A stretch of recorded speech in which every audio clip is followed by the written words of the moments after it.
Magritte as the artist we know? Excellent question. So this is Magritte, The Mystery of the Ordinary, 1926 to 1938, and it specifically focuses on the 20s and 30s, as you said, his early career. And we had several goals when we looked at this time period. We first wanted to show how incredibly innovative Magritte was during this moment, and as you said, he became the Magritte that everyone recognizes today. We also wanted to show how incredibly innovative he was within the specific historical context of the Surrealist movement, because this is when he was most involved with the movement. He moved to Paris to be with the Parisian Surrealists, and so we wanted to highlight this particular aspect of his career.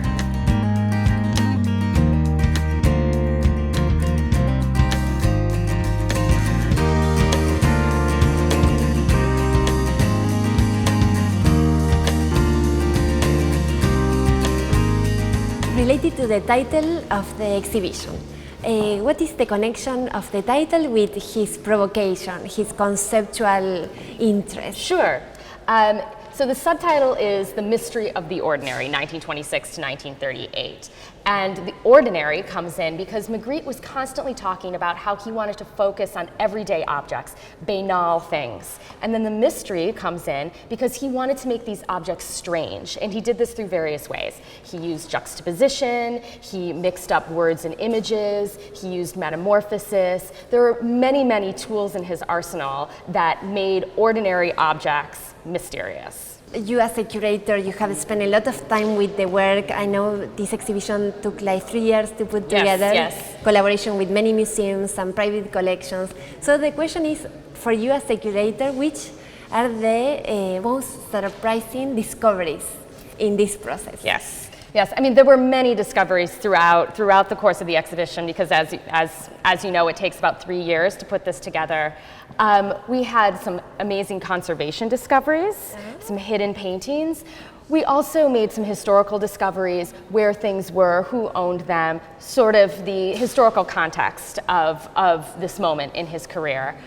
It was also fascinating when the works got here, and this is one of the reasons we put together an exhibition like this. When all the works arrived and you see them together, certain aspects of Magritte's work really come out. For example, in 1929, which is the year of this painting behind us, his palette lightens up. It becomes clearer and brighter, and this is something that I think really only becomes really clear when you bring all works together.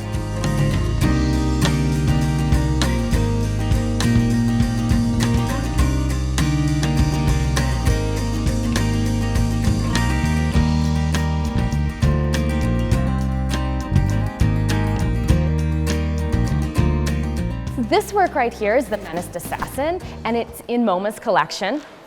It's one of Magritte's biggest paintings from this time period, and he made it specifically for a one-person exhibition in 1927 where he presented himself as a surrealist for the first time, and he later said it was the first time that he showed what was truly valuable in his work. This is a very mysterious painting. What's most interesting about it to me is that it's mysterious, yet it's also one of his most narrative works.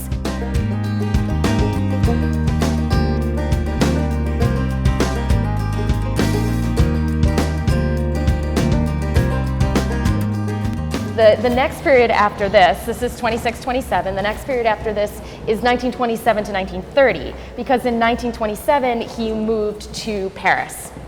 And he moved there to become part of the Surrealist movement there, because that was the sort of the center of the Surrealist movement, and it was also where an artist would go in 1927 if they wanted to be explore their career. Right, and if they wanted to make a name for themselves, you know. Exactly. So in 1930, he planned to have his first major exhibition in Paris. So this was going to be a big event for him. And he produced many paintings in anticipation of that. Unfortunately, the show was canceled because the gallery closed. His dealer left and went back to Brussels. His dealer was also Belgian. But we still have these amazing works that he made for the exhibition. And one of them is this work here, which is called The Eternally Obvious. You have here 5 separate canvases mounted on a plexi sheet. And what I love about this is that Magritte is taking a very, very traditional subject, that of the female nude, and completely changing it. He's cutting it up, he's mounting it on a piece of glass that makes it an object. And in fact, he called it an object. He called it a painting object, which I think is a perfect word for it, because it has this in-between status as not a painting on a wall, but also not a sculpture.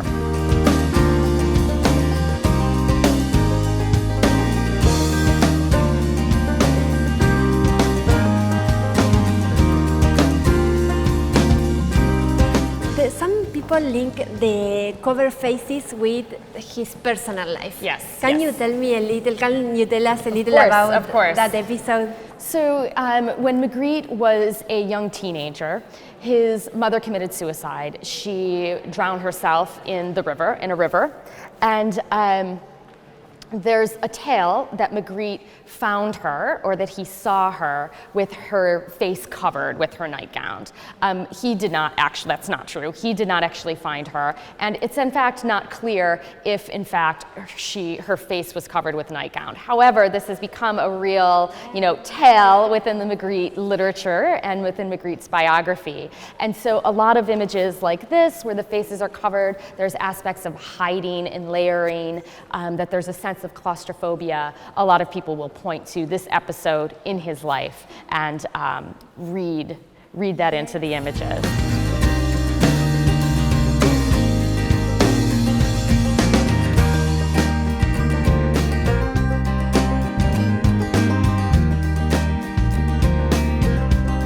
So this is one of the canvases that Edward James commissioned from Magritte, and it is called the Red Model, and it's the third version of this particular composition, where you have these feet morphing into shoes, or shoes morphing into feet in the center. If you look very, very closely at the painting, you notice how incredibly detailed it is. And as I was saying earlier, how you can see how technically skilled Magritte was by the end of this time period. You not only have the sense of this really coarse dirt, but you also see the coins, you see a cigarette, you see matchsticks, and then there's this crumpled bit of paper, which, interestingly, shows a painting from earlier in this time period that we have in the exhibition. And so it's this glance back at some of his previous work. And then this figure in the middle is just so incredibly painted.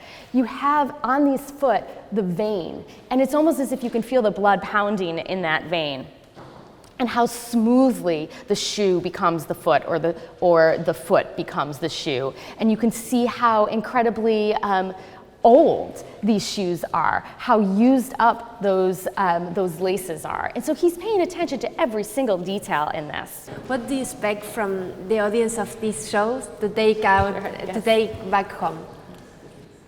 I hope that they experience Magritte's work in the way that he intended, that they come away thinking about objects differently and thinking about art differently. A big part of his project was not only making you look at ordinary, everyday things and making them in a mysterious way, he also wanted you to think about art making and think about how artists represent things or represent the world.